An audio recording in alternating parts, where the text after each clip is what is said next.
Hi అండి. ఇప్పుడు కొత్తగా ట్రెండ్ అవుతున్న ఎగ్ పౌచ్ ఆమ్లెట్ వేసుకుందాం. ఫస్టు గుడ్డు ఉడకబెట్టుకున్న గుడ్డు పోపెట్టుకున్న గిన్నెలో వేసుకొని 2 గుడ్లు కొట్టుకోవాలి. చూస్తున్నారు కదా! తర్వాత ఉప్పు కొద్దిగా, కారం కొద్దిగా వేసుకోవాలి. కొత్తిమీర కూడా వేసుకోవాలి. హైలో కాకుండా సిమ్‌లో కాకుండా కొంచెం ఫ్రై చేసుకోవాలి. కొత్తిమీర వేసుకోవాలి.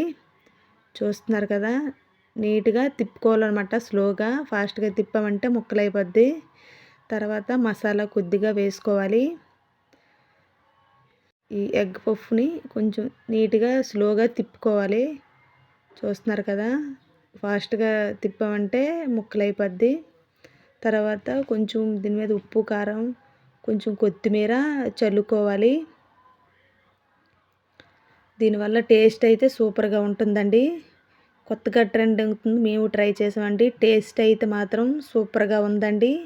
ఈ వీడియో మీకు నచ్చితే లైక్ చేయండి, షేర్ చేయండి, సబ్స్క్రైబ్ చేయడం మర్చిపోకండి.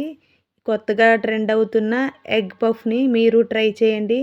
చాలా టేస్టీగా యమ్మీగా ఉందండి. Thank you.